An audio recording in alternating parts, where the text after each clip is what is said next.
our core culture around is being the more physical team. And you have to recruit physical players, and they have to buy into that process. I don't know that a lot of these kids nowadays, they want to check. They don't want the physicality. And if you have the check and no physicality, you end up with nothing. So we're not just getting checks at our place. We're hitting people.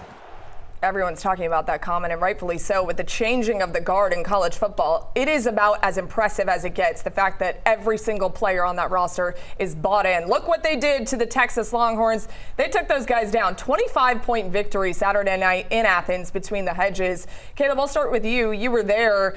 At first, it looked like they were going to go tit for tat, and then Georgia said, we're going to ring the bell, which was the mantra of the team all week. They wanted to make Texas quit, and metaphorically, Texas did quit. Yeah, and I think it was funny, to see Kirby is essentially go in and take this idea of ringing the bell that the Marines do, but say, hey, the mantra didn't win the game for us. Yeah. It was the players on the field, and to have two of your best defensive starters out, and then to lose Christian Miller in this game, and to go out and compete the way that they did, and really hold Sark and Texas's offense to be quite limited in this one, and then Kirby doing the exact play that you see on the screen. The first time since 2013 that Georgia has had an onside kick. And this was something that, the Texas kid, Cash Jones, that Kirby Smart said, hey, he's been asking for this opportunity for weeks, and I wanted to finally give it to him. He knew that a defeated defense having to go back out there against the Bulldogs offense was just going to be too much to handle. Back-breaking. They put on a clinic when they were calling plays, from that special teams onside kick, the 4th-and-1 conversion, then another 4th down later on conversion. It was unbelievable to watch. And just when you thought the Longhorns were playing good football, Georgia said, we're playing better than you are. You know who's playing really good football right now, and who honestly has consistently throughout the year, is Gunnar Stockton. He doesn't get enough credit for how good he plays the quarterback position. He is a ball player, he plays it well, and he's efficient. Is it time to start putting him in the Heisman Trophy conversation, John? 100%. Gunnar should be in it. And let's be honest, this is not your typical year of the Heisman Trophy. Like last year, we knew it was Travis Hunter and a couple other guys were going to be finalists, and that was it.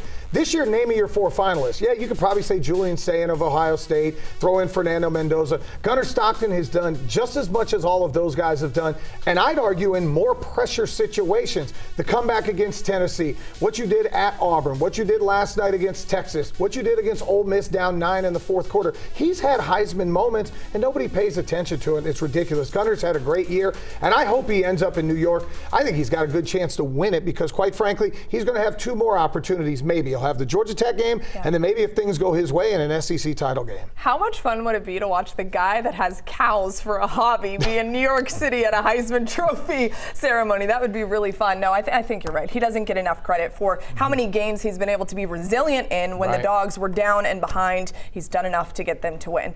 Here's an injury that we have to keep our eye on. C.J. Allen, he is the guy on defense for the Bulldogs. He is the quarterback of the defense, the Mike linebacker, the do-it-all for that side of the ball, Caleb. When he leaves the game, Kirby even said he was concerned.